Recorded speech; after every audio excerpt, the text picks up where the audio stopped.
Olá pessoal, tudo bem? Meu nome é Emerson Alves, tá? Eu sou professor de matemática e nesse meu canal, tá? Eu estou fazendo uma série de vídeos em que eu respondo as questões de matemáticas para o concurso do Banco do Brasil, tá? Nesse vídeo eu não vou responder uma questão de matemática, mas eu quero trazer um assunto para vocês, tá? Que está na parte de, deixa eu colocar aqui no edital do concurso do Banco do Brasil, que é esse tópico aqui, ó, em atualidades do mercado financeiro, em que ele fala de o dinheiro na era digital, blockchain, Bitcoin e demais criptomoedas.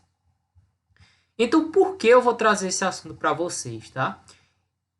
Esse canal eu gosto de falar muito de matemática, mas como eu venho, né, respondendo várias questões do concurso do Banco do Brasil, e para que você, né, fique preparado para esse concurso, eu achei interessante trazer, né, nesse meu canal, nessa parte de atualidades do mercado financeiro, falar um pouco de dinheiro na era digital, Bitcoin e demais criptomoedas. Por que eu decidi falar sobre isso, tá? Porque basicamente eu sou um especialista em criptomoedas, tá? É, não quero não quero convencer você a ser investidor de criptomoedas ou Bitcoin ou acreditar no projeto, mas como está no tópico do concurso do Banco do Brasil, eu achei interessante trazer esse assunto para vocês. E por que eu falo que eu sou basicamente um especialista em criptomoedas?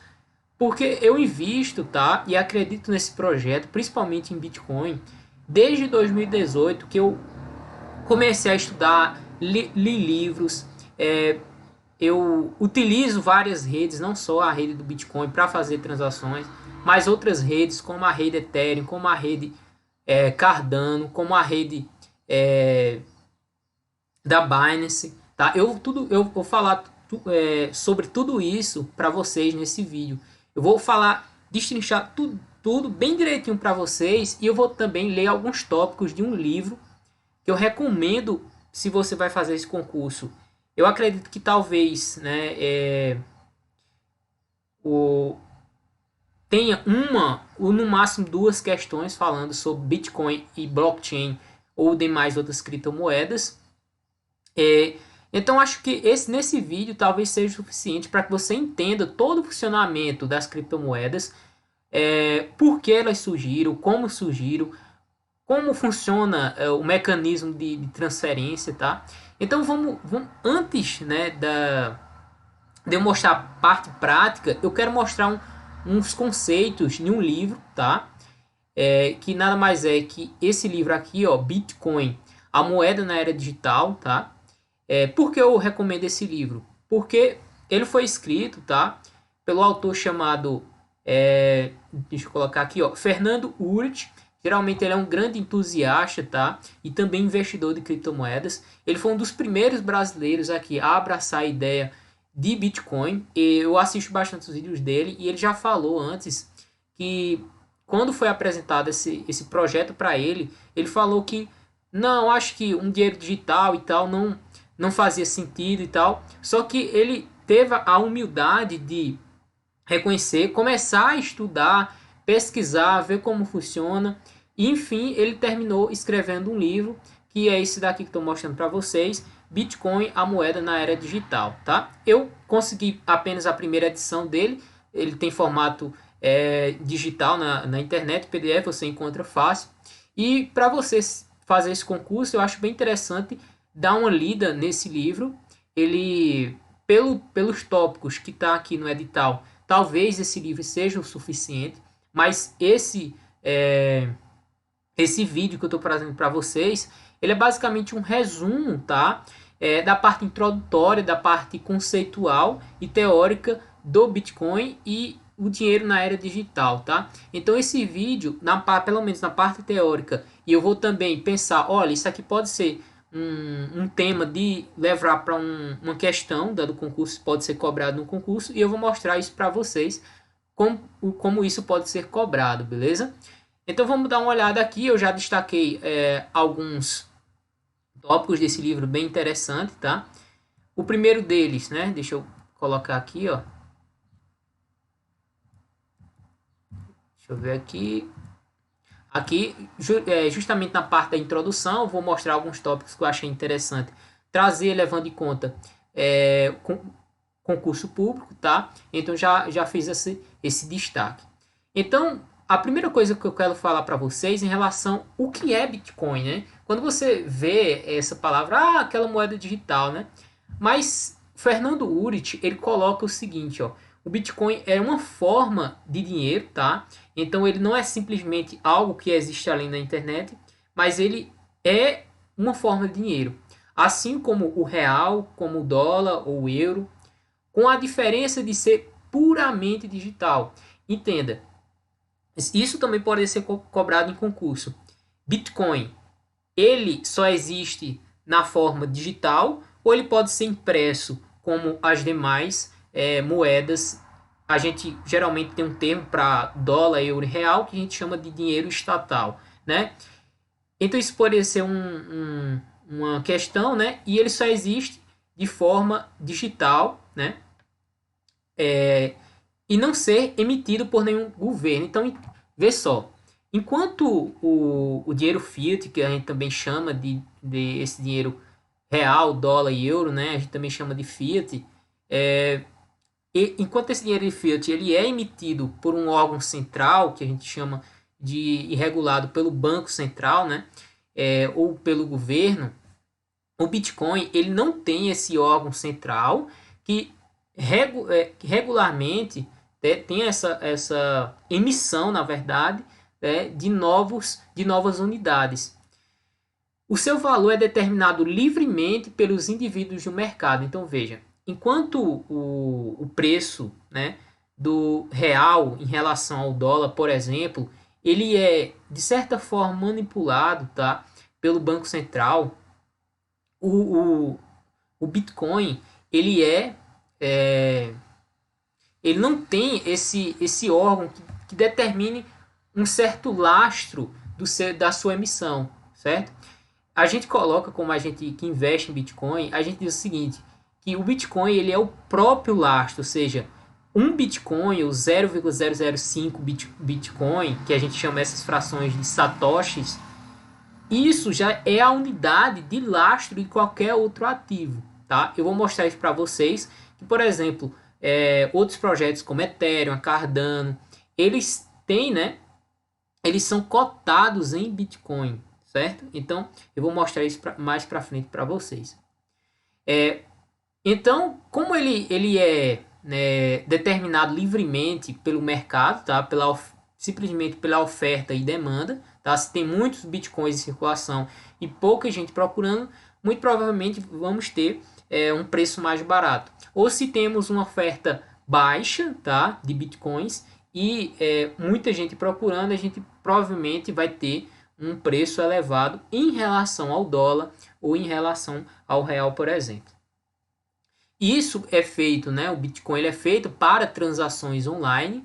É a forma ideal de pagamento, pois ela é rápida, barata e segura. Como esse livro foi escrito em 2000, aqui é um parêntese meu, tá? Como esse livro ele foi escrito em 2012, naquela época o Bitcoin era o meio mais rápido, mais barato e ainda até hoje, tá? Eu considero como o mais seguro para fazer uma transação. Embora não seja o mais rápido e não seja o mais barato, mas ainda hoje ele sim é o mais seguro. Não só em relação às criptomoedas, mas também em relação, tá, às moedas fiat, tá bom? Vamos continuar aqui. Outro ponto que eu quis destacar, tá bom, foi esse tópico aqui, ó. O Bitcoin é fruto de anos de intensa pesquisa em ciência da computação. Então veja, enquanto algumas pessoas dizem, o Bitcoin surgiu em 2008, foi inventado de determinada forma e pronto. Não, o Bitcoin tem indícios, tá, de que ele surgiu a partir de várias formas de tentativa de um dinheiro digital, tá? Como assim um dinheiro digital? Enquanto na internet a gente tem uma coisa que por exemplo, um e-mail, para que isso fique mais concreto na cabeça de vocês. Enquanto a gente tem um e-mail, se a gente envia um e-mail para outra pessoa, que isso também é P2P, né?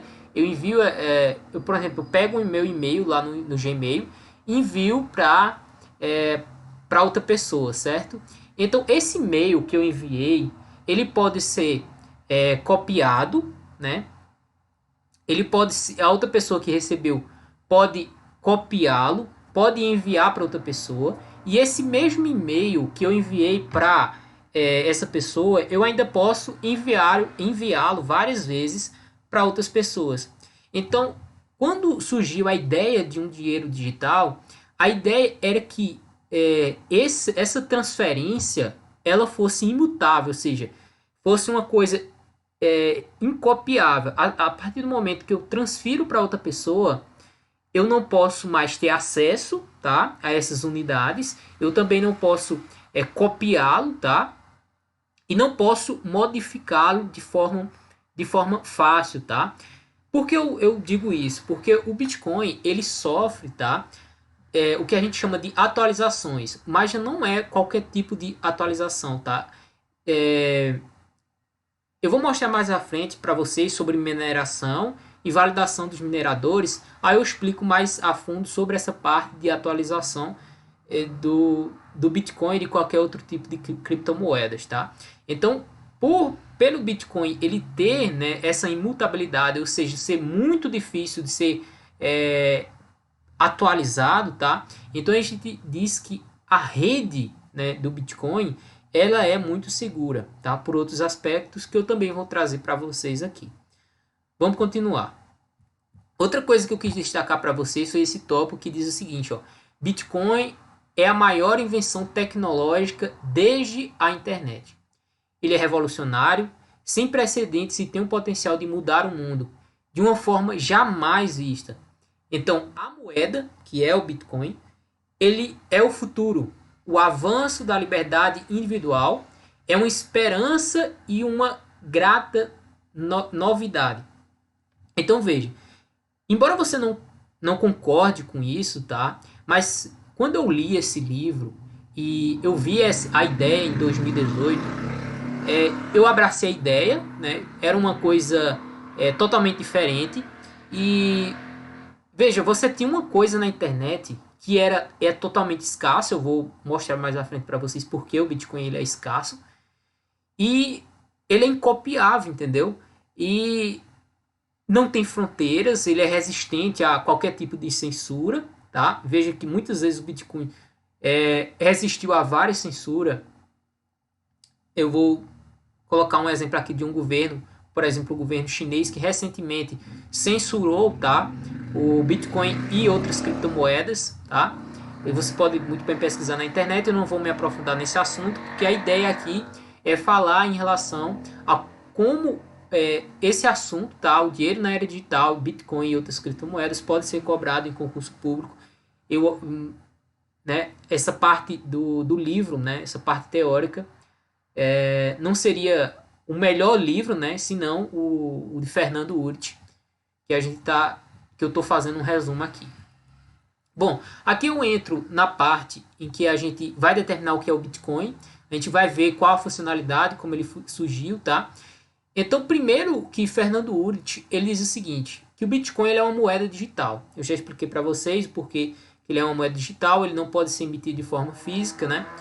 E essa palavrinha aqui, peer-to-peer, isso pode muito bem ser cobrado, tá, no concurso, e perguntar a você, por exemplo, o Bitcoin ele é transferido de uma pessoa para pessoa sem a intermediação de outra pessoa. Por que a intermediação de outra pessoa? Por exemplo, quando você vai enviar reais para outra pessoa, por exemplo, João quer enviar reais para Maria de forma virtual, ela vai precisar de um banco, por exemplo, o Banco do Brasil.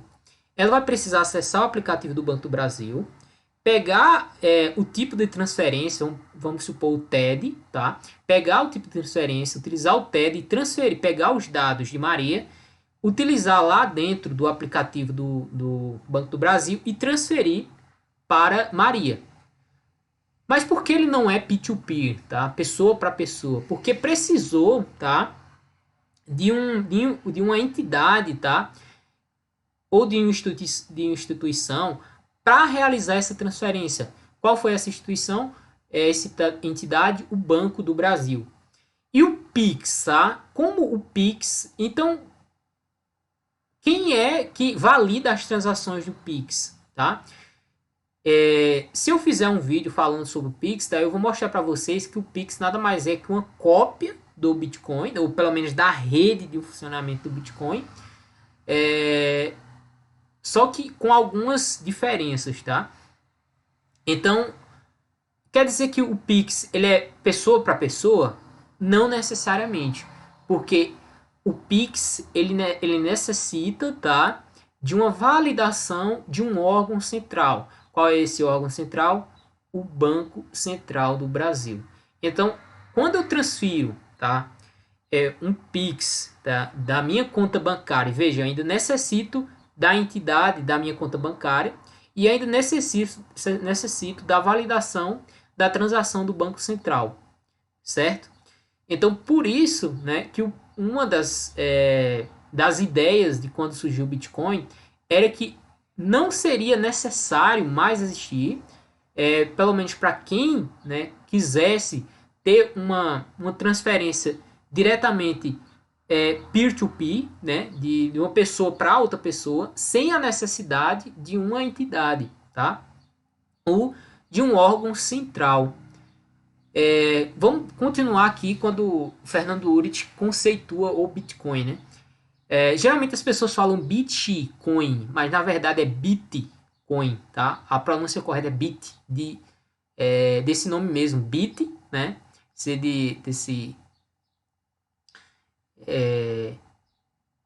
Ou, né?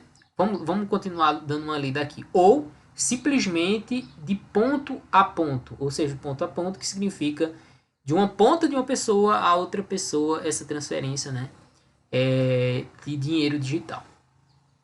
Ele é de código aberto, ou seja, toda a programação do Bitcoin ela pode ser, né, conferida lá no site do Bitcoin. Se você é programador, você pode muito bem ver lá todo o código do Bitcoin. Inclusive, outras criptomoedas surgiram apenas sendo uma cópia do Bitcoin. Tá? As pessoas chegavam lá no código do Bitcoin, como ele é aberto, copiava esse código e criava a sua criptomoeda. Ou seja, ele é um dinheiro digital de ponta a ponta, de código aberto, que não depende de uma autoridade central, por exemplo, o Banco Central, o Fed, que é um Banco Central americano, entre outras coisas. O que fez o Bitcoin ser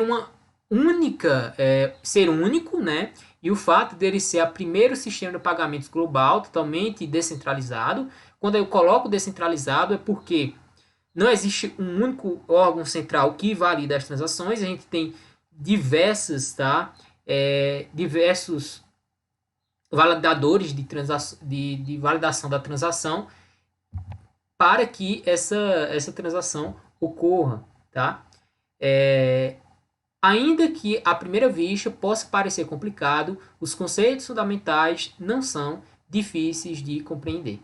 Então, trazendo aqui um pouco mais de uma visão geral, de cara você já pode ver que o Bitcoin ele surgiu em 2008 por um programador que não se identificou, né? Ele não é identificado, ele geralmente utilizou um pseudônimo de Satoshi Nakamoto.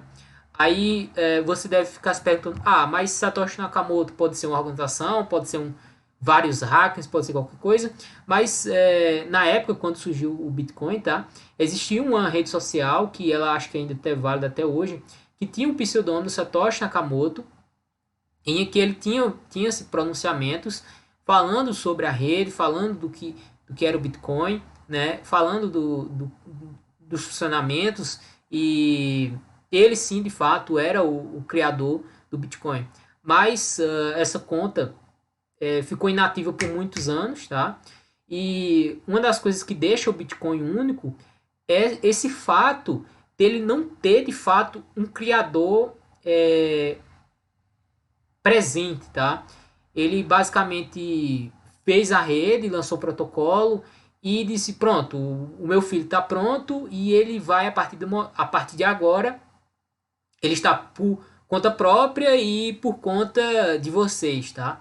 Então, é basicamente isso que Satoshi Nakamoto fez. Eu acho uma coisa muito interessante e, de certa forma, um pouco nobre, tá? Porque imagina só o Bitcoin nos preços que tá e, de repente, Satoshi Nakamoto, sendo como uma pessoa, chegar e começar a falar mal da criptomoeda, o que iria acontecer com o projeto, né?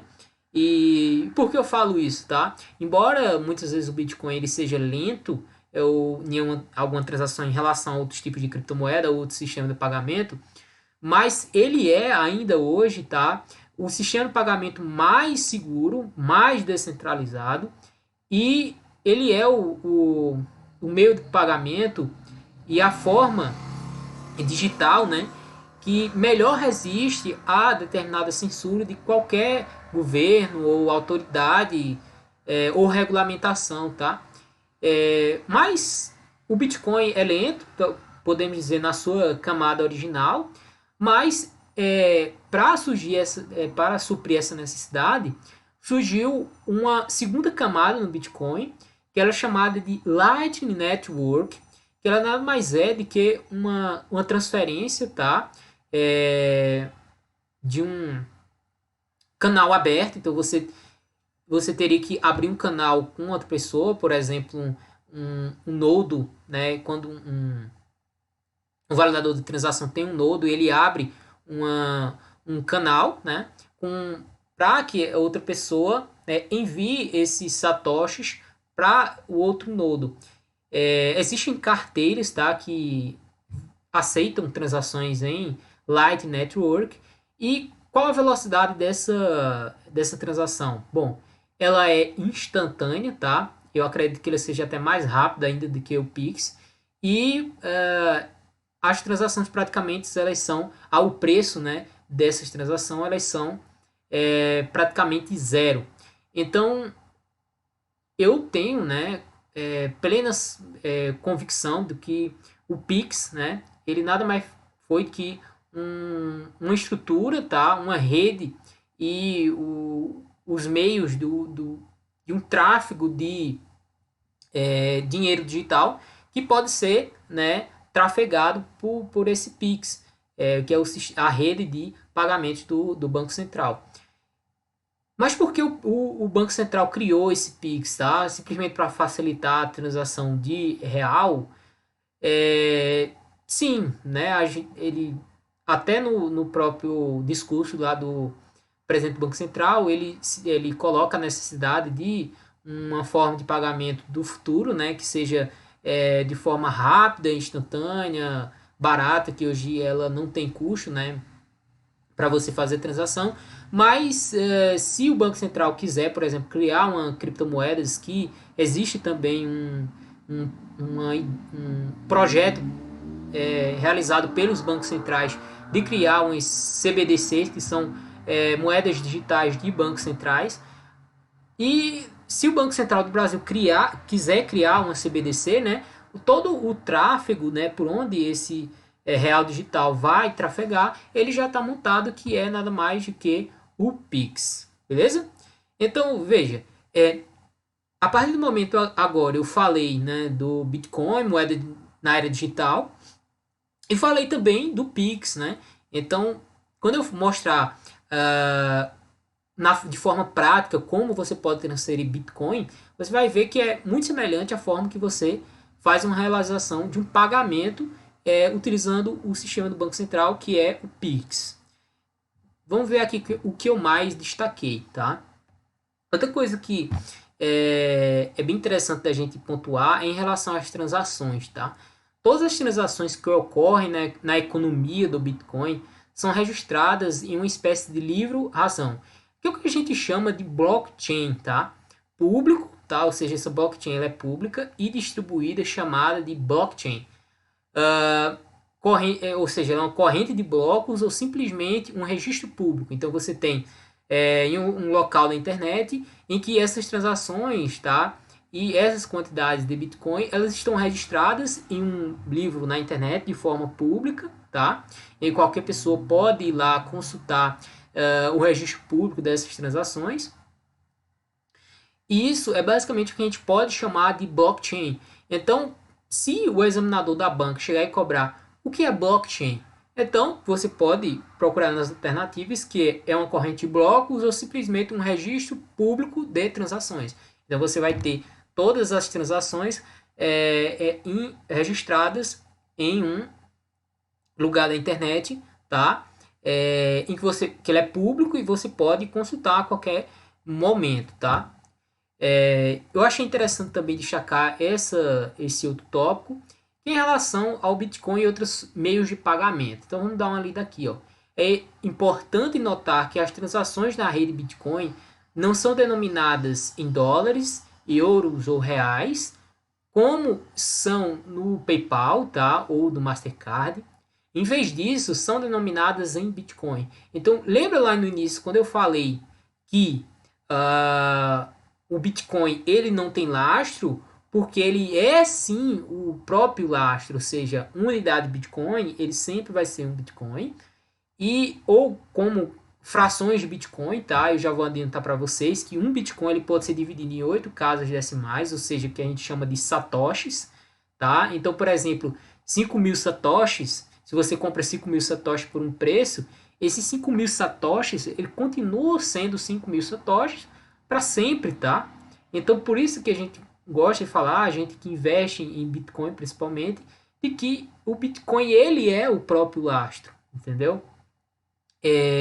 Isso torna o Bitcoin não apenas uma rede de pagamentos descentralizadas, mas também uma moeda virtual. Tá? O valor da moeda não deriva do ouro ou de algum decreto governamental, mas do valor que as pessoas lhe atribuem. Então, veja, embora eu esteja falando todo esse valor do Bitcoin, mas se as pessoas não derem valor, ou seja, as pessoas não quiserem utilizar o Bitcoin como forma de pagamento, o Bitcoin pode também não ser nada no futuro, ser apenas alguma coisa na internet. Mas isso eu posso garantir para vocês que o Bitcoin ele já é alguma coisa, ele já é o sistema de pagamento. Até de um país, tá? Eu vou até adiantar para vocês, eu queria falar isso mais à frente, mas já vou colocar para vocês, o Bitcoin hoje ele tem usabilidade tanto na rede original, tá? Quanto na rede Light Network, que ela é instantânea, rápida e sem custo, tá? Que é a utilização de Bitcoin como moeda de curso legal no país chamado El Salvador. Então, o país El Salvador, ele tinha o dólar como a sua moeda corrente, tá? Ele não tinha uma moeda local de lá, do país, e ele utilizava o dólar como a moeda corrente de lá. Só que agora, em 2021, o presidente chamado Bukele, eu até esqueci o primeiro nome dele, mas o segundo é Bukele, ele veio a público, mais especificamente no Twitter, e avisou que o Bitcoin seria a nova moeda, tá, de curso legal, e em breve, tá, estariam em votação uma chamada Lei do Bitcoin, ou Lei Bitcoin. E essa lei ela foi aprovada, e hoje lá no El Salvador se tem não só o Bitcoin, mas também o dólar, tá? Ou seja, qualquer pessoa pode utilizar o Bitcoin, tá? Ou o dólar como forma de pagamento e como unidade de conta para as suas formas financeiras de transação. E como o El Salvador fez isso, tá? O governo lá de El Salvador lançou uma moeda, uma carteira digital, tá? Que eu vou mostrar para vocês os tipos de carteira, como ela funciona, que é chamada de Kivo, né? Eu acho que é Kivo. Kivo, que elas aceitam transações tanto em dólar quanto em Bitcoin na rede Light Network, tá? Então, eu achei muito interessante essa lei, porque a lei, tá? Eu li essa lei, ela deixa muito bem claro que não é obrigatório o uso do Bitcoin como unidade de conta, como moeda corrente do país. Se você não quiser utilizar o Bitcoin, você pode sim continuar usando o dólar, tá? Então, ó, o valor em reais de Bitcoin é determinado em um mercado aberto, da mesma forma que são estabelecidas as taxas de câmbio em diferentes moedas mundiais. Bom, então, como é como é que a gente consegue ter Bitcoin agora, tá? O Bitcoin geralmente ele é negociado em bolsas, tá? Até a forma que o Bitcoin é negociado é em forma descentralizada. É o que a gente chama de corretoras, tá? Essas corretoras são privadas, tá?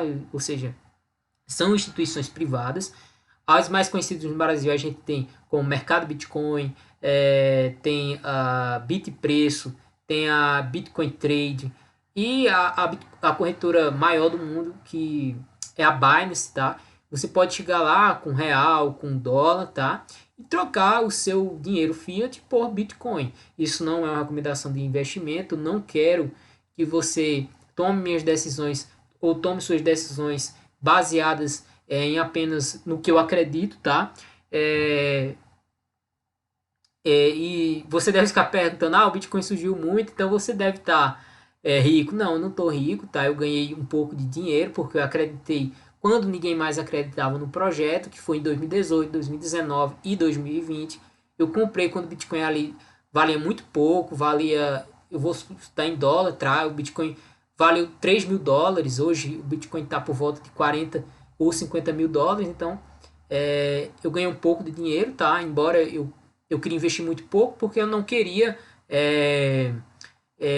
ter muito risco, tá? No meu investimento. Então, falando de investimentos à parte, vamos voltar agora à parte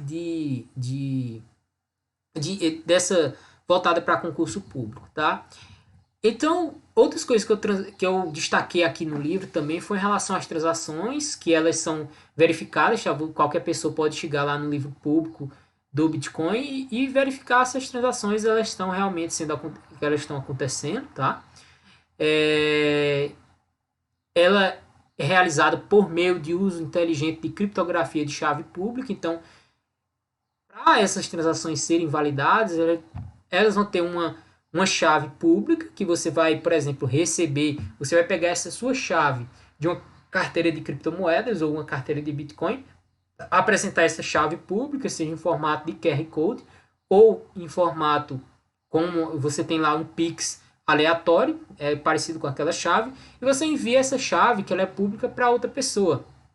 E essa pessoa coloca lá no meio do pagamento da carteira dela e vai apresentar, né, a transação para essa pessoa realizar.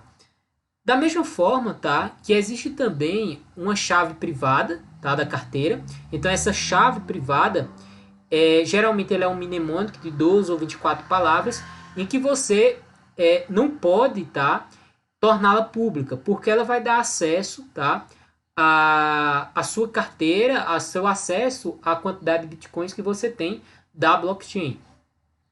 Então, caso você perca o celular, por exemplo, se você tem uma carteira de criptomoedas no celular e você tem essa chave privada, tá, em formato de mnemônico de 12 palavras ou 24 palavras, aí você baixa outra carteira, seja no computador ou seja em outro celular, e você vai ter, né, o acesso de volta às quantidades de Bitcoin da blockchain. Interessante, né? Deixa eu ver se eu deixar aqui mais alguma coisa. Foi em relação à mineração de Bitcoin, que a mineração era puramente um processo matemático. Então veja, enquanto a emissão, tá? Mineração, a gente está relacionando a emissão de Bitcoins que são emitidos no mercado. Você tem puramente um processo que ele é, né, baseado em processos matemáticos, ou seja, cada minerador de Bitcoin ele vai resolver um problema matemático para ter acesso a determinada quantidade de Bitcoins em determinados blocos, tá? O que não ocorre, tá? Nas moedas fiat, enquanto no Bitcoin você acredita na matemática, tá? Então foi uma das formas que me fez também acreditar no Bitcoin. É porque eu acredito em matemática. Você pode ver que eu sou professor de matemática e faço vídeos falando de matemática. Já levando em consideração ao dinheiro fiat, você tem que acreditar ali no governo, no órgão central, seja ele o Banco Central, seja ele o Banco Central de outro país, como o Fed, por exemplo, tá? E no caso do Bitcoin, a busca não é, na verdade, por autonomias primárias, mas por encontrar a sequência de dados chamadas de bloco. Então, geralmente, esses problemas matemáticos, você resolve eles e você encontra ali sequência de dados que geralmente chamamos de bloco, tá? Que produz certo padrão quanto ao algoritmo. Geralmente, né, esse padrão de algoritmo chamado de hash do Bitcoin aplicado aos dados. Outra coisa que eu quis destacar também em relação à mineração, né? Cada minerador contribui com a força de processamento do seu computador, visando a sustentação e a infraestrutura necessária para manter a autenticar a rede da moeda digital. E a quantidade arbitrária, né, escolhida como limite foi de 21 milhões de unidades. Lembra que no início eu falei que o Bitcoin é escasso, tá? Presta atenção aqui. O Bitcoin ele é escasso, imutável, ou seja, não pode ser copiado, tá? Quando ele é transferido, não pode ser desfeita essa transação. E só vão existir apenas, né, 21 milhões de unidades. Então, no Bitcoin, só vão existir 21 milhões de unidades e nada mais. Aí você deve ficar se perguntando, então, Emerson, então todos os bitcoins já foram emitidos? Esses bitcoins estão na posse na mão de alguém? Não, nem todos ainda foram emitidos, porque existe o processo de mineração, que todo dia são atribuídos no mercado novos bitcoins, ou seja, milhares de bitcoins são emitidos todos os dias no mercado, e pessoas, investidores, que usam o Bitcoin como forma de pagamento, compram, né, absorvem esses bitcoins para suas carteiras privadas, tá? Ou deixam custodiados em instituições, tá? Aqui a gente tem, né, a fração de Bitcoin, tá? Que um Bitcoin ele pode ser dividido em 8 casas decimais e cada uma casinha dessa a gente chama de Satoshi, tá? Deixa eu ver se tem mais alguma coisa aqui que eu destaquei. Eu acredito que foi sobre, deixa eu ver aqui, foi sobre o potencial, né, da arma contra a pobreza e a opressão, embora você não concorde com isso, tá? Mas eu achei interessante destacar a visão do Fernando Urich, tá? Ele diz o seguinte, que Bitcoin também tem o potencial de melhorar a qualidade da vida dos mais pobres no mundo, ao aumentar o acesso a serviços financeiros básicos, a uma técnica antipobreza promissora. Então veja, por que ele fala isso, tá?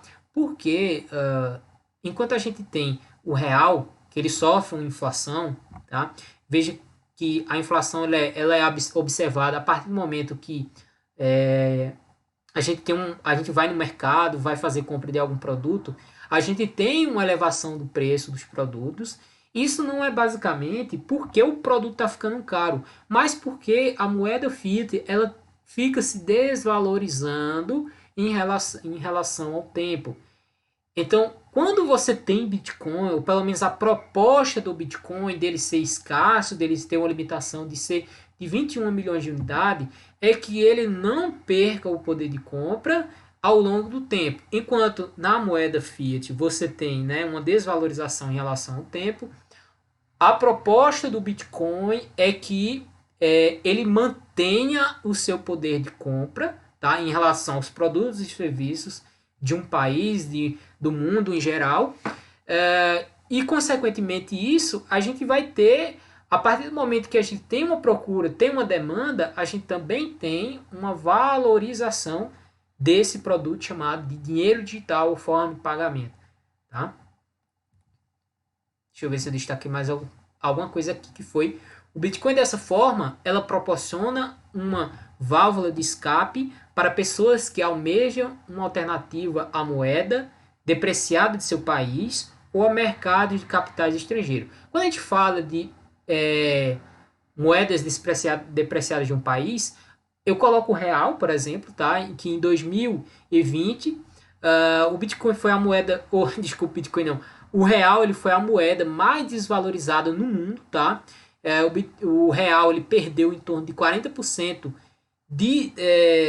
ele perdeu 40% de desvalorização em relação às outras moedas e principalmente em relação ao dólar, tá? Embora o dólar ele tenha uma, é, uma inflação, tá? Ele tem uma desvalorização também, mas o dólar geralmente é uma moeda que hoje em dia, tá? As pessoas buscam em momentos de crise, em momentos de guerra, tá? Ou em momentos de saúde pública, como a gente está vivendo agora. E por isso, tá? A gente compara as outras moedas de países com principalmente o dólar, tá? Deixa eu ver se eu destaquei outra coisa aqui. Bom, eu coloquei em relação aos desafios do Bitcoin, tá? Eu também não posso falar simplesmente que o Bitcoin ele é só flores ou uma maravilha. Ele também tem desafios, tá? A principal dela é a volatilidade, tá? E quando você compara principalmente com o real ou com o dólar, esse preço oscila muito, porque alguns momentos tem muitas pessoas interessadas em comprar e muitos momentos tem muitas pessoas interessadas em vender esse dinheiro digital. Outra coisa também é em relação à possibilidade de ele ser totalmente digital, ter uma rede, tá? Que ela é considerada a mais segura. Há uma possibilidade de um ataque hacker, tá? Na verdade, existe também essa possibilidade. Se o Bitcoin sofrer um ataque hacker e esse projeto e esse problema não for solucionado, muito provavelmente o Bitcoin não vai valer nada, né? O seu valor provavelmente deveria ser zero, né? Recentemente, tá, um projeto chamado Solana, ele surgiu no mercado, tá? Um projeto que se dizia ser descentralizado, se dizia ser seguro, com transações instantâneas. Porém, recentemente ele sofreu um ataque hacker e para solucionar esse problema, validadores ou mineradores de confiança da rede pararam a rede, ou seja, para solucionar o problema. Ou seja, como é que ele é descentralizado se determinada quantidade de pessoas podem parar a rede? Então, quando eu falo descentralização, é que enquanto umas pessoas pretendem, por exemplo, tentar parar a rede, outras pessoas estão validando a rede. Ou seja, isso é o que a gente chama de descentralização, tornando a rede imparável. Isso é o que existe no Bitcoin. Ele é descentralizado porque ele é basicamente imparável. Enquanto algumas pessoas tentam pará-lo, outras estão validando a rede. E não foi o que aconteceu com a rede Solana, que eu estou trazendo um exemplo para vocês. Essa rede sofreu um ataque hacker e os validadores simplesmente disseram, não, vamos resolver parando a rede. Então, isso não é descentralização, tá bom? Vamos continuar aqui. Bom, então isso era o que eu queria mostrar para vocês em relação à parte teórica, tá? Em relação a como isso pode ser cobrado em concurso público, tá? Então, para a gente ver uma parte mais prática, eu vou mostrar aqui não só o Bitcoin, mas principalmente as principais criptomoedas, tá? Que é esse site aqui, CoinMarketCap, tá? Que a gente pode ver lá o mercado do Bitcoin, o preço do Bitcoin em relação ao dólar ou em relação ao real. Eu gosto geralmente de olhar em relação ao dólar. E também quantos de Bitcoin já foram emitidos até hoje, tá?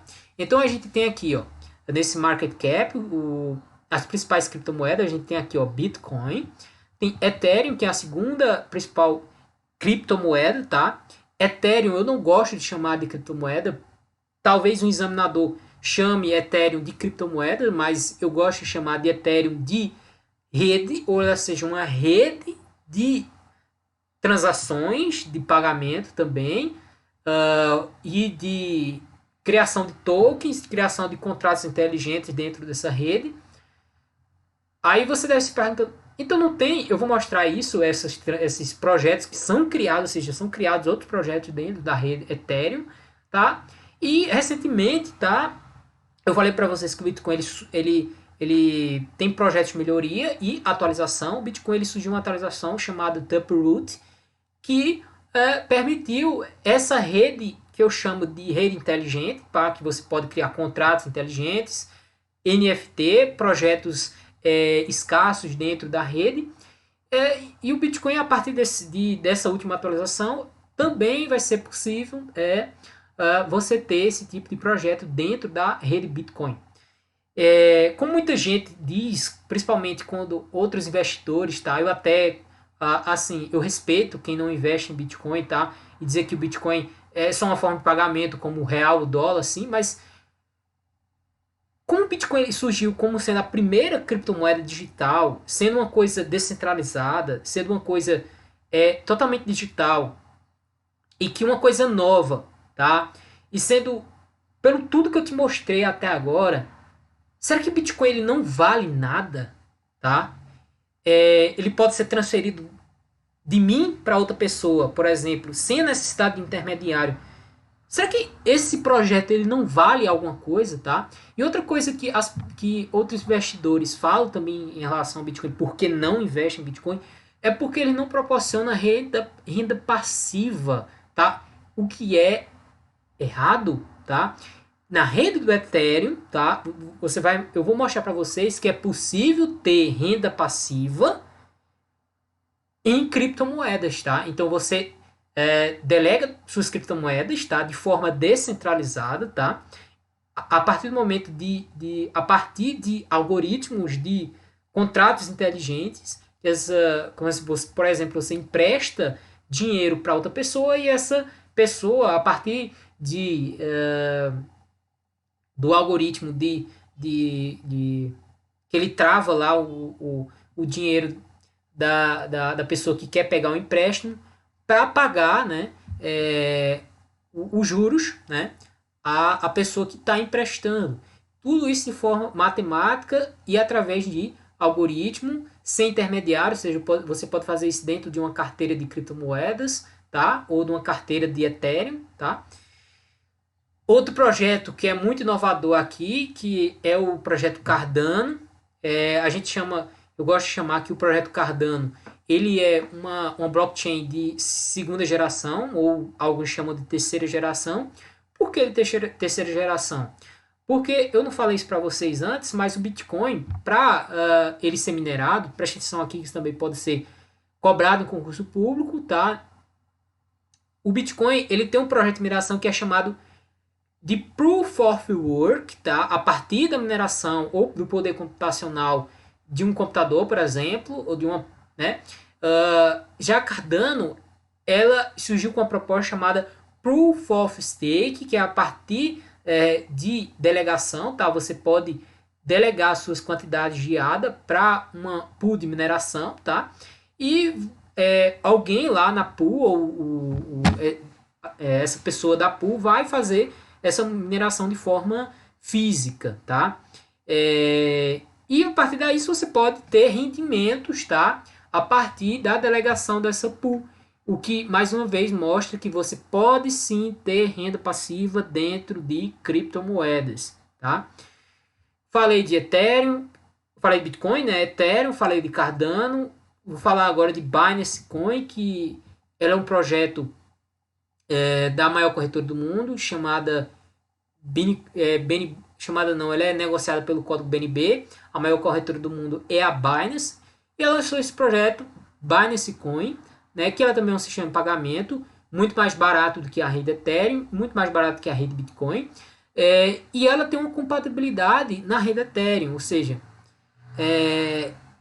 quando você tem, né, por exemplo, uma carteira de Ethereum ou uma multicarteira e o endereço daqueles tokens, ou seja, eu acho que eu falei para vocês que você pode criar tokens dentro da rede Ethereum, aquele endereço público do token da rede Ethereum, ele pode ser usado para você enviar para lá o mesmo token, sendo que na rede Binance com um custo muito mais barato. Porém, tá? Essa rede ela é centralizada, ou seja, ela é mais rápida, mais barata, mas ela tem, né, uma centralização que é a validação dos mineradores da Binance. E a gente pode colocar uma quinta aqui que é o Tether, tá? O Tether não é um projeto descentralizado, ele não é de fato uma criptomoeda com livre mercado, tá? Porque o Tether, ele é digamos que a gente geralmente chama ele de dólar digital, ele é lastreado em dólar, tá? Se você tem um dólar, você consegue comprar um Tether, se você tem um Tether, você consegue comprar um dólar. Só que esse Tether, tá? Ele é garantido por uma empresa central lá nos Estados Unidos. Eu acho que é dos Estados Unidos, não me lembro ao certo, mas geralmente essa empresa ela foi muito questionada várias vezes sobre dela realmente ter esse lastro do Tether correlacionado à quantidade de dólar que esse dinheiro, né, digital, que ele coloca como descentralizado, tá? Porém ele é centralizado pela empresa que emite esse Tether, em reserva, ou seja, até o próprio Banco Central dos Estados Unidos já fez esse questionamento várias vezes, a própria SEC, sobre realmente a empresa que emite Tether ter essa reserva em dólar. Para colocar ainda, falando de, geralmente a gente chama esses dólares digitais, tá, de stablecoins, tá? Outra mais conhecida aqui é a USDC. Ela é uma empresa geralmente é mais confiável, ela recebe um processo de auditoria, como assim auditoria, de que a empresa que emite esses USDC, eles têm de fato o dólar, a quantidade de dólares nas suas reservas, para caso todas as pessoas queiram pegar de volta ou trocar nessa USDC por dólar, essa empresa que emite o USDC vai ter lá o USDC, tá bom? Bom, por enquanto era isso que eu queria falar para vocês nessa parte teórica, mostrar esse site, vocês podem consultar, vocês podem clicar aqui, por exemplo, no Bitcoin, e vocês vão ter mais informações. Deixa eu abrir aqui o site, aqui ó, você vai ter a cotação, vai ter aqui ó, a quantidade de bitcoins já tem em circulação, já foram minerados. Eu falei para vocês que só vão existir 21 milhões de unidades de Bitcoin e até o momento foram minerados em torno de 18 milhões 220 Bitcoins até agora, ou seja, em torno de 90% de todos os Bitcoins já foram minerados até hoje, beleza? Se você vir aqui, você pode clicar aqui no site do Bitcoin, tá? Você vai ter uma visão geral aqui. Deixa eu colocar aqui em português para a gente dar uma olhada no site do Bitcoin. Aqui, ó, Bitcoin, o próprio site ele coloca Bitcoin é uma rede de pagamentos inovadora e um novo tipo de dinheiro, ou seja, um dinheiro totalmente digital, com todas aquelas características que eu mostrei para vocês. Aí a gente tem aqui, ele tem a possibilidade de você escolher o tipo de carteira. Aí você vai seguir próximo aqui. Eu não vou mostrar isso para vocês, porque eu vou mostrar isso aqui a partir de uma carteira. Aliás, eu vou mostrar aqui os tipos de carteira para vocês. Deixa eu ir aqui, ó. Pronto. Eu estou no site aqui que ele resumiu basicamente os tipos de carteira de Bitcoin, o que é uma carteira, como você pode obter uma carteira. O que é uma carteira de Bitcoin e criptomoeda, tá? Uma carteira de Bitcoin e criptomoeda é o primeiro passo para usar Bitcoin ou criptomoeda. E por quê, né? Uma carteira é basicamente o equivalente a uma conta bancária. Ela permite que você receba bitcoins e outras moedas, armazene e envie para outras pessoas. Ou seja, ela é, por exemplo, um aplicativo, tá? Que você vai ter lá o acesso às suas unidades de satoshis ou unidades de Bitcoin, porém sem a necessidade de uma entidade central para validar as transações ou para você guardar, né, as suas criptomoedas, certo? Deixa eu adiantar aqui. Tipos de carteira, né? Existem vários tipos de carteira. Aí aqui ele coloca que não é uma carteira de Bitcoin, é uma corretora, tá? Geralmente aquele aplicativo de uma corretora para você comprar e vender Bitcoin, geralmente não é uma carteira de criptomoeda, tá? Muito menos de Bitcoin.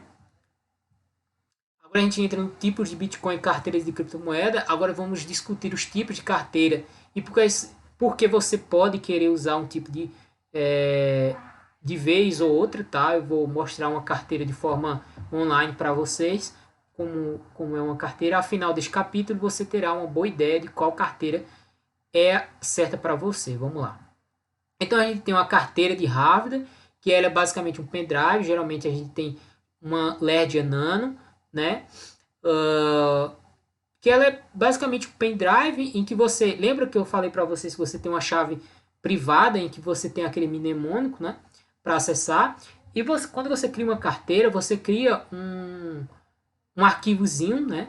E esse arquivo ele fica armazenado dentro do teu aplicativo físico, seja no celular ou no computador, e você tem acesso às suas criptomoedas naquele aplicativo. E quando você tem uma carteira física, como por exemplo um pendrive, esse arquivo que você gera ele quando cria uma carteira, ele fica armazenado dentro desse pendrive. Ou seja, as pessoas dizem que você tem Bitcoin no pendrive, mas na verdade você tem a chave de acesso aos Bitcoins da blockchain. Tá? O Bitcoin nunca sai da blockchain. Você apenas tem acesso a ele. Deixa eu ver aqui. Aqui a gente tem as carteiras quentes, que são hot wallets, são carteiras executadas em dispositivos conectados à internet, como computador, telefone celular ou tablet, por exemplo. E por que carteiras quentes são boas? Bom, o primeiro ponto é que a maneira mais fácil de armazenar pequenas quantidades de Bitcoin e criptografia, conveniente de gastar e receber pagamentos, é fácil e rápido. Alguns hot wallets, que são carteiras quentes, permitem o acesso a fundos de vários dispositivos. E por que carteiras quentes são ruins? Bom, agora tem os pontos positivos e agora tem os pontos negativos.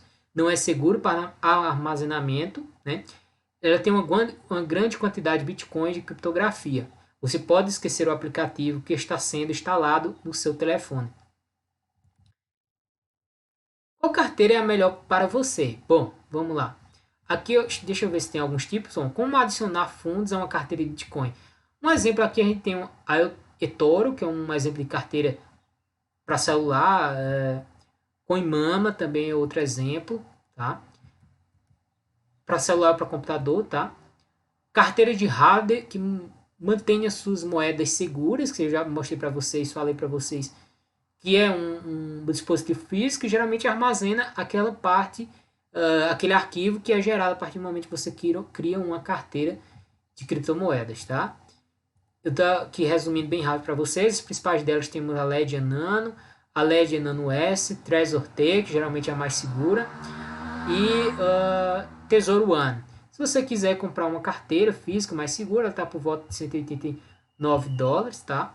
Mas pensando no longo prazo, se você quiser guardar com mais segurança para daqui a 20, 30 anos, uma Trezor T é uma boa carteira para você armazenar para longo prazo, tá?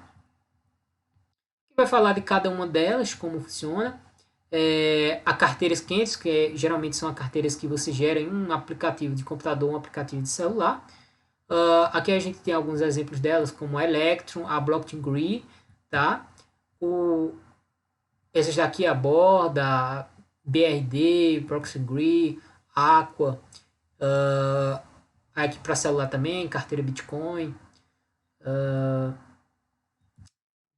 Mais alguns exemplos aqui, roubo e fraudes, para você ter cuidado em relação a você não tornar pública a sua chave, o seu privado, né, que são o seu mnemônico, para você gerar suas chaves em um momento seguro, né. Deixa eu ver aqui, o que mais podemos dizer? Conselho de segurança e criptografia, né, esteja você em uma bolsa ou usando uma carteira, essa sessão lhe dará algumas dicas sobre como proteger sua criptomoeda de maneiras que você pode nunca ter visto antes, desde alterar, né, sua rede móvel, até criptografia, etc. Beleza. Pronto, então basicamente é isso. Se você quiser dar mais uma olhada, você pode vir aqui nesse site, né, Buy Bitcoin, ou procurar na internet sobre carteiras de Bitcoin. Agora eu vou mostrar um pouco de forma prática, onde você pode comprar, né, Bitcoin. Geralmente onde eu compro Bitcoin, tá? Eu vejo que eu não tenho Bitcoin aqui, nem tenho saldo por enquanto. Estou com um centavo aqui de uma compra que eu fiz. Então isso aqui é uma corretora de criptomoedas, tá? Chamada de Bitpreço, tá? Então veja, isso aqui não é uma carteira de Bitcoin, muito menos de criptomoedas, mas isso é uma bolsa que você pode comprar e vender criptomoedas. Veja aqui, comprar, vender ou vender programado. Eu quero vender por um preço programado tal, certo? Só que essa corretora Bitpreço ela não é uma corretora qualquer, tá? Ela é uma marketplace, ou seja, dentro dela você consegue comprar Bitcoin e outras criptomoedas de outras corretoras também, como por exemplo aqui, ó, veja, aí tem essa pessoa aqui, ó, tá aqui, ó, oferta de venda, tá? Essa pessoa aqui quer vender, quando tem esse bonequinho, por exemplo, dentro aqui da Bitpreço, e esse símbolo aqui da Binance, tá? Ó, então, ou seja, essa pessoa aqui quer vender lá na Binance, porém, né, a negociação pode ocorrer aqui dentro dessa marketplace, ou seja, ela reúne várias corretoras dentro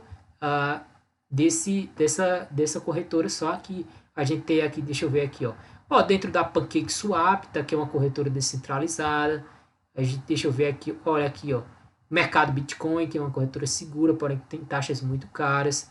Se eu não me engano, isso aqui é Foxbit, ó, Bitcoin Trade. Por que eu conheço esses corretores? Tá? Porque eu já negociei basicamente quase todas elas, tá? Então já conheço elas. Então, Emerson, me mostra como é que você faz para comprar e para vender e sacar suas criptomoedas. Vamos lá. Eu, por exemplo, tenho R$ 100, deposito aqui, você pode depositar dentro da corretora através do Pix ou TED, por exemplo. Você vem aqui, ó, deixa eu mostrar aqui, ó, transferência em reais, e ele vai te dar as opções aqui de depósito. Se você quiser sacar reais também, então você escolhe o tipo de pagamento, por exemplo, Pix, eu entendo os termos. Aí, por exemplo, eu quero depositar R$ 100 dentro dessa corretora, ele vai tirar um QR Code do Pix, por exemplo, uma chave Pix, e você vai, né, depositar dentro dessa corretora. Veja que eu já fiz várias transações aqui de saque de criptomoedas e de real, por exemplo, e na corretora ele mostra todo o teu extrato de transações. Pronto, então a partir do momento que você coloca, né, dinheiro dentro dessa corretora, o teu saldo vai estar aqui, você vem aqui negociar e você tem aqui, ó, por exemplo, eu quero comprar tudo, R$ 100 de R$ 1.000 de Bitcoin. Aí ele vai te dar aqui a quantidade de Bitcoins que você vai comprar, né, com R$ 1.000 a partir do preço que está sendo oferecido no mercado, ou seja, a primeira pessoa que quer vender pelo preço que ela quer vender, essa aqui, ó, 253.683. Então esse seria o preço, né, a mercado, né, que você iria comprar R$ 1.000 em Bitcoin e que você teria aí 394.193 satoshis. Pronto, a partir do momento que você realizar a compra, o teu saldo vem para cá, ó, a quantidade de Bitcoin. Aí se você quiser transferir para uma carteira de criptomoedas, por exemplo, você vem aqui em enviar e receber Bitcoin. Aí você pode enviar Bitcoin de várias formas, tá? Várias formas, por exemplo, duas formas dentro da Bitpreço, que é a rede principal do Bitcoin ou a rede da Binance. Lembra que eu falei da BNB, que ela é uma rede de pagamentos, porém ela é centralizada, mas ela proporciona taxas mais baratas. Por que eu falo isso para vocês? Porque, por exemplo, se você quiser transferir, né, eu coloco o endereço aqui, eu quero transferir 100% dos bitcoins que eu tenho. Por exemplo, eu quero enviar 0,2 bitcoin. Você vai escolher a velocidade da transação, se ela é rápida, média e lenta. Então você vem aqui, ó, por exemplo, média ou lenta, você vai pagar R$ 25 para realizar uma transação de Bitcoin. Já na rede Binance, dentro da Bitpreço você não paga nada. Agora, lembre-se, você não vai, se você transferir para uma carteira, não for em outra exchange, para outra exchange, por exemplo, a Binance, que aceita Bitcoin na rede BEP20, você não vai receber Bitcoin. Se você transferir para a carteira, você vai receber um token lastreado em Bitcoin, tá? Então, sempre que você for transferir para uma carteira, transfira na rede original. Ah, Emerson, então é muito caro, pô. Tu vai utilizar R$ 25 para fazer uma transação de Bitcoin? Bom, se você for utilizar a rede, se você quer utilizar a rede segura do Bitcoin, você paga esse valor na rede lenta. Lembra que eu falei para você que existe a rede Light Network, que ela é na rede do Bitcoin de segunda camada, ela é instantânea e ela é praticamente zerada a taxa. Porém, essa corretora ainda, eu acredito que todas as corretoras no futuro vão utilizar essa rede, ela não tem custo e ela é instantânea, entendeu? Então, daqui para frente, muito provavelmente, a gente vai ter formas de transação com o Bitcoin, como acontece em El Salvador, que lá você consegue transacionar Bitcoin na rede Light Network de forma instantânea e barata, tá? Aqui tá, por exemplo, todas as transações que eu utilizei em Bitcoin. Veja que eu fiz uma transação aqui, ó. Se você clicar nesse aqui, você vai lá para o livro público, tá? Veja que eu transacionei na rede da blockchain da criptomoeda Binance, que eu transferi para Binance, por exemplo, tá? Mas se você transacionasse na rede Bitcoin, você iria, né, ver o livro público do Bitcoin. Então você ia ver a validação do Bitcoin, o horário foi validado, o preço e tal. Por isso que o Bitcoin, a gente diz que ele é público, transparente, né? Tem essa rede descentralizada de fácil acesso. Emerson, me mostra uma carteira de Bitcoin. Vamos lá, eu vou te mostrar aqui uma carteira. A gente tem, por exemplo, a Match Wallet, que é uma carteira online, tá? Diferente dos carteiras, como uma carteira física ou uma carteira mobile. Deixa eu colocar aqui minha senha. Lá. Peraí, eu acho que eu errei minha senha. Peraí. Pronto. Pronto, isso aqui é uma carteira de Bitcoin, tá? Quando você abre essa carteira Match Wallet, por exemplo, você vai ter a possibilidade aqui, ó, de criar uma carteira em qualquer uma das redes, tá? Eu tenho uma carteira aqui na rede Bitcoin. Se você quiser vir aqui, você tem aqui, ó, criar o wallet, importar o wallet. Por que importar o wallet? Porque você pode perder, né, a tua carteira física online e tem aquele mnemônico que a partir do mnemônico você coloca, escreve aqui a tua carteira, que é a chave privada, você não pode mostrar isso para ninguém, tá? Aí você digita aqui e você vai recuperar os seus fundos. Mas se você quiser criar uma carteira, tá? Eu vou criar uma carteira aqui para mostrar para vocês como que faz, ó, criar wallet. Aí você vê aqui o nome da carteira, tá? Eu vou criar teste, carteira, vamos criar Segwit ou normal, vou criar uma carteira Segwit, tá? Vamos lá. Confirmar. E aqui eu tenho o meu mnemônico, tá vendo? Eu não tenho problema em mostrar esse mnemônico para vocês, porque eu não vou utilizar essa carteira. Lembre-se, quando você for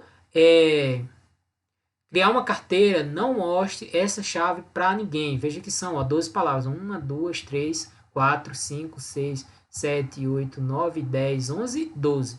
Você pode copiar, escrever de forma manual em um caderno, guardar, porque se você perder essa chave e você não conectou uma hard wallet, uma carteira física em que você armazena suas criptomoedas em um pendrive, ou as criptomoedas não, o seu arquivo físico na sua, no seu pendrive, por exemplo, você pode perder para sempre os seus fundos.